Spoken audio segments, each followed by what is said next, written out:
Good morning, good day. Here we are again on our week of meditating with the inner mountain. And so we've been going through this metaphor in various ways. And yesterday we did expand this sitting with the mountain in a way that expresses the whole ecosystem within, like the mountain ranges. It's a whole ecosystem with its trees, forests, earth, rocks, streams. And so today we are going to expand even further to include space. The mountains don't exist separate from the space that's all around and that's within. And it is so for this body, this mind and heart. And there is a space within, and that there's a space all around. And so meditating like a space, including the whole ecosystem of the mountain within. So with that, let's meditate.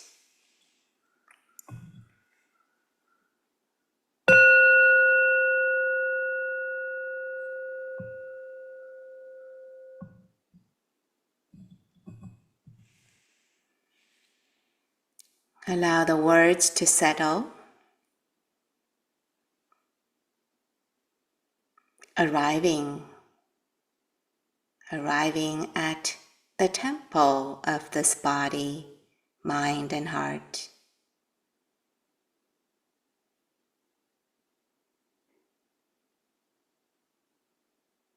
Coming here and now.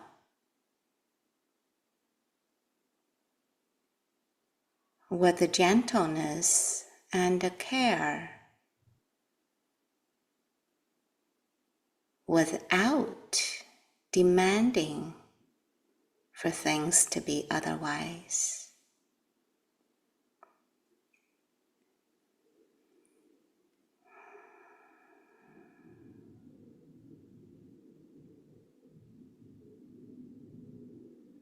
Arriving with a few long, deep breaths, if you like.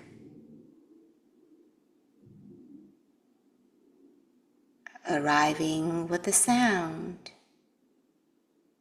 and the silence, if you like.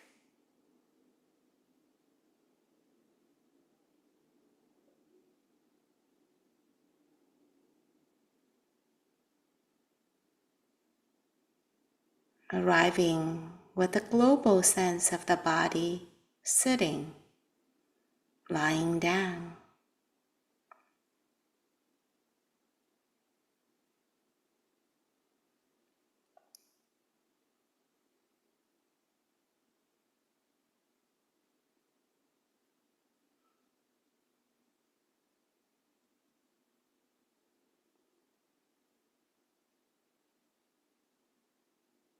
Whatever the measure of a dis-ease or pain is included, arriving with it.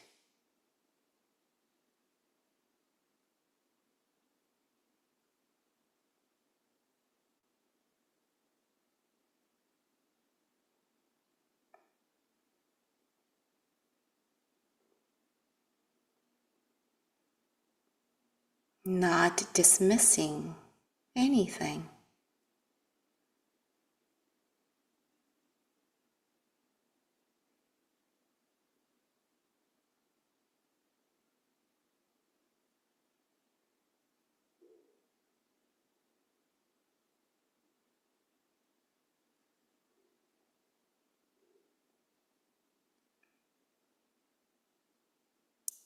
sensing the lower half of the body if you're sitting upright, the pelvic floor, feet, legs, settling downwards towards earth underneath. And if you're lying down, is sensing the whole body resting down.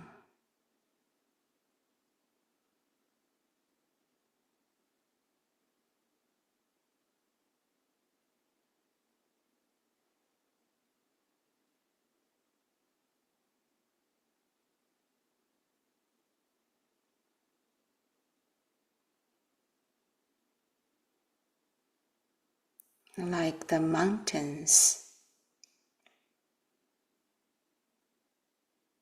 rooting in the earth underneath.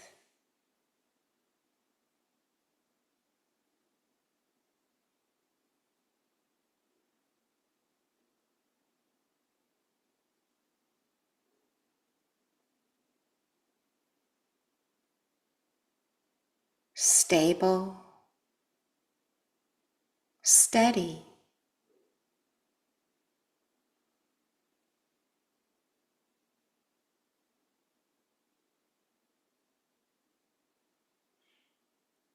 our mind can become steady with the feelings,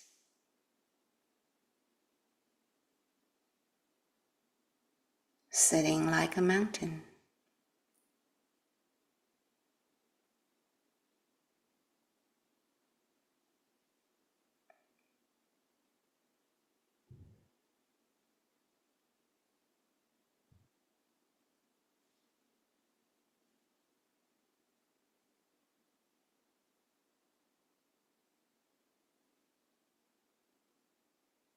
Sitting like a alive mountain. The trees breathe.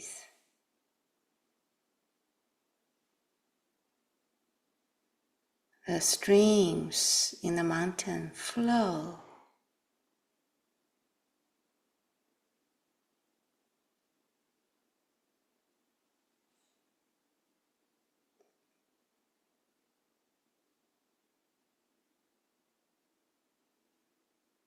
The creatures are alive in the mountains, feeling, sensing.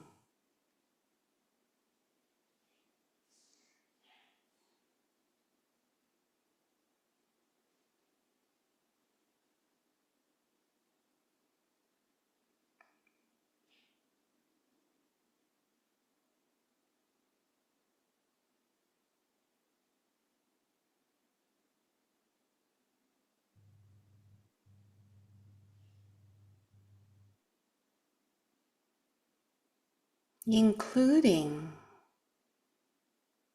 the movements, the aliveness, in addition to the stability and stillness.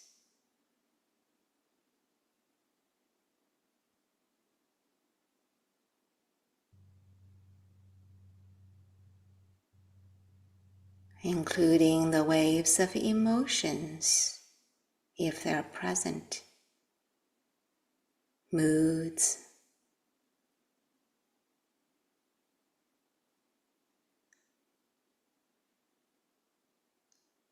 like a weather systems in the mountain.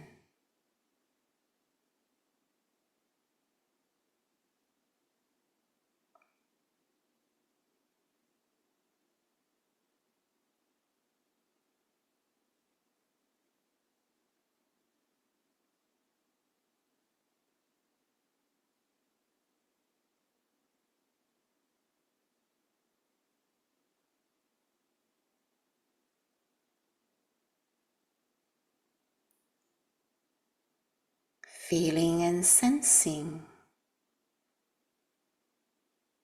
without having to comment on your experience.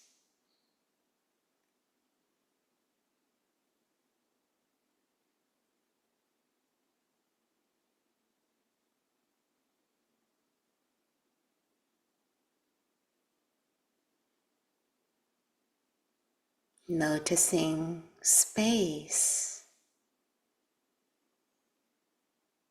or a felt sense of a spaciousness that's within this body and all around.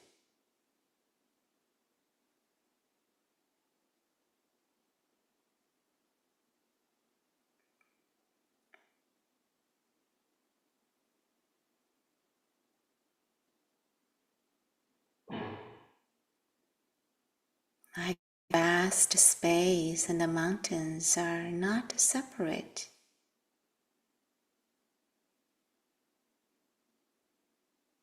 Here too, in this body,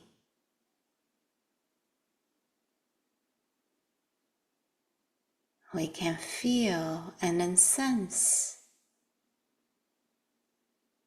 the spaciousness that holds everything.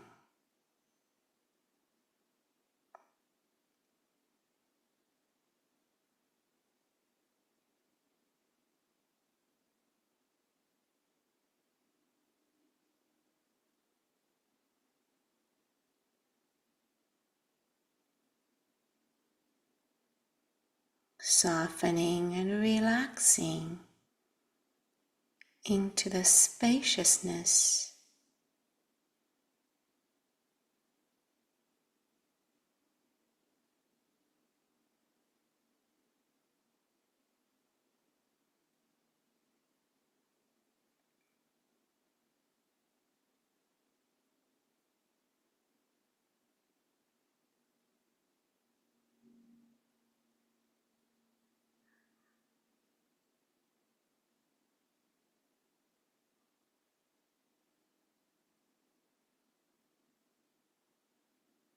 The space doesn't have conflicts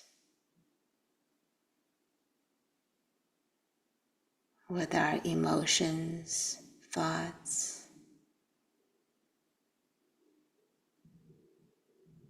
It offers vast room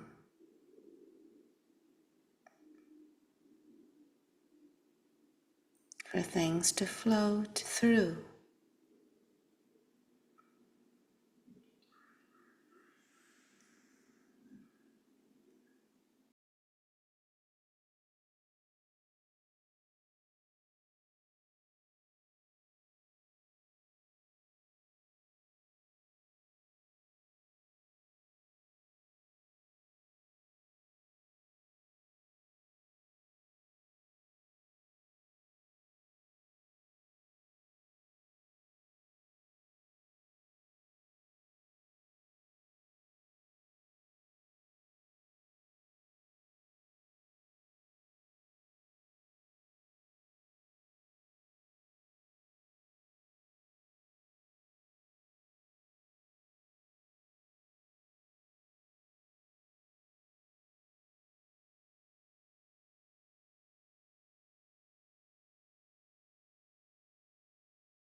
The spaciousness and the spacious knowing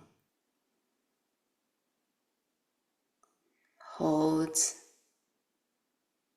all aspects or all parts of ourselves.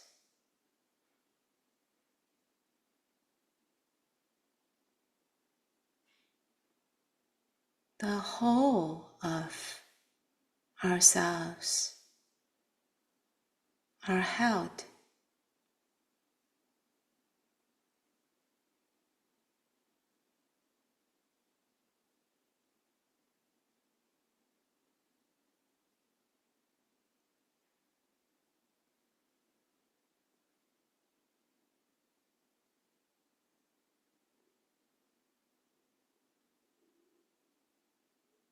Give yourself a permission to soften and ease into this spacious holding.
As the sound of the bell rings, notice what have shifted within yourself.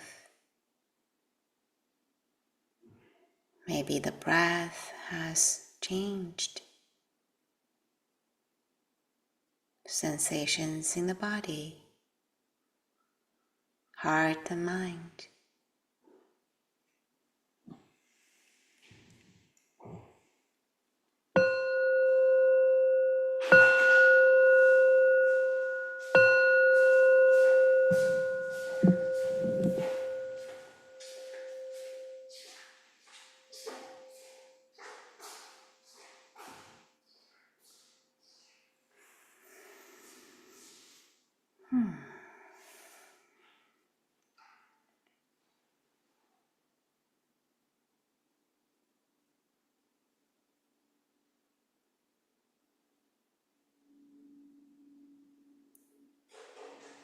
So today,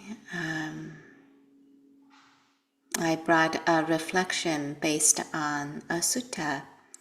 In Digha Nikaya, there is this sutta called Parinibbana Sutta.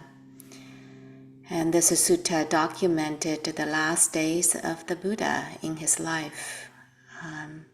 There was a very touching exchange between the Buddha and his personal attendant for a few decades, Ananda.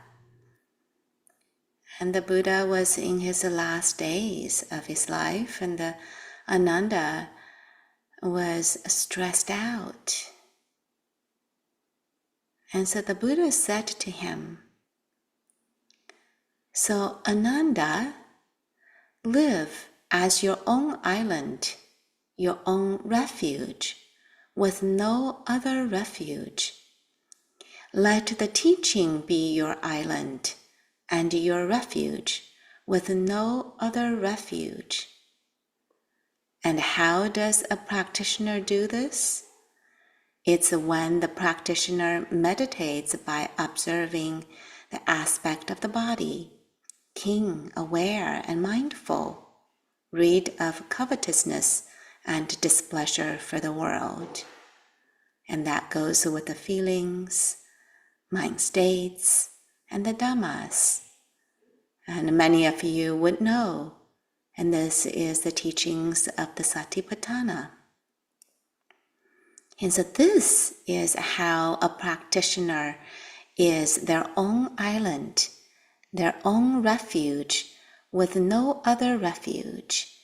And this is how the teaching is their island, their refuge, and with no other refuge. So today, I'd like to speak a little bit about this aspect of refuge that the Buddha called live as your own refuge, refuge in oneself. In the past few days, I shared some reflections about the refuge in the Triple Gem, the Buddha, Dharma, and Sangha. And I pointed out that each of this refuge has an external dimension, kind of this protection we go to, or shelter we go to, and there's also an internal dimension. And so each of this Triple Gem, as we practice aligned with it, they come alive in us. And so towards the end of the Buddha's life, he's pointing back to one's own role in the practice. And note that the Buddha said, live as your own refuge and let the teachings be your refuge, back to back. To me, these two are not separate. They are connected. Refuge in oneself and refuge in Dharma are kind of, kind of like two sides of the coin in some way. And they each highlight some important aspect of the practice. And I wanted to tease apart this a bit today. And so first, this aspect of living as our own refuge, it highlights our role in the practice. It's helpful to remember that the Dharma was taught by the Buddha, but we have to practice it. We have to do it. And no one can do it for us. And in Dhammapada, there is this verse. It says, "It's up to you to make a diligent effort. Tathagatas simply tell you how."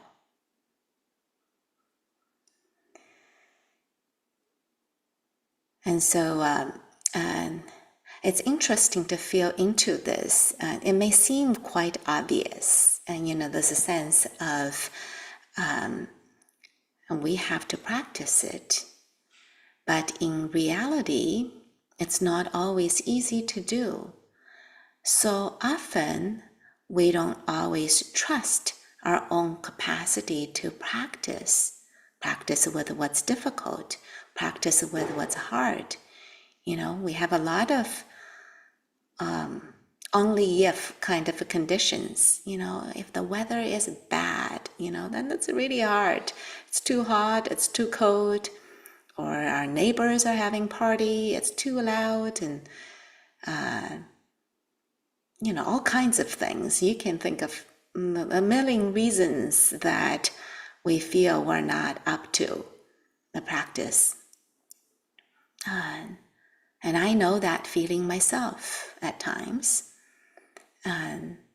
Sometimes it can feel like, we're just going to wait for some magical situation to come in. So that doesn't really sound like a refuge, does it? I remember when I was when my son was just born. That was a time that I was really keen on going on retreats, and clearly I couldn't go to retreat. And so I had the thought, wow, well, that means that I can't practice. Sounds pretty straightforward. Unfortunately, I didn't quite believe that thought. And I was very fortunate that I came across a book about Dipama, and who's an amazing householder practitioner that she instructed all kinds of lay householders to practice in the midst of things happening, nursing babies, just exactly what I needed, cooking, washing, working, all kinds of things. And that was so opening for me. And all of the sudden, that there is a whole new paradigm of the way of practicing that began to open up to me. And so this also leads to this second aspect of live as our own refuge in ourselves. And that is, I liked that the Buddha used the verb in this, that live as your own refuge. And there is another sutta that also says, make an island of yourself, or make yourself a refuge. Somehow this verbs, live or make, signifies that this is an active process that we're engaging in. It's not that somehow automatically, we're just, we're our refuge. But this heart and mind can be trained. We often look for external conditions as a resort because we don't quite feel safe within ourselves. And the different parts may kind of fight against each other.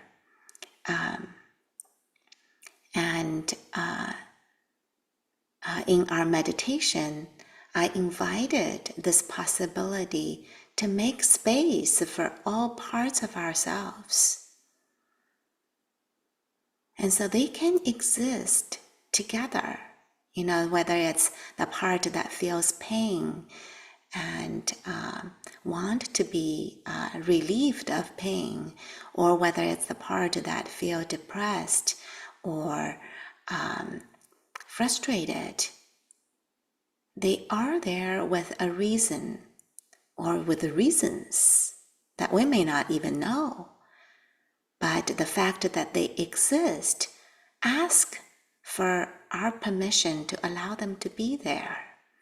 And so there's a process of making ourselves a refuge is to cultivate a way to allow all these parts to be, to have a room, to have a space. And so they're not to be denied. They shouldn't be here. No, they are here. Welcome them in.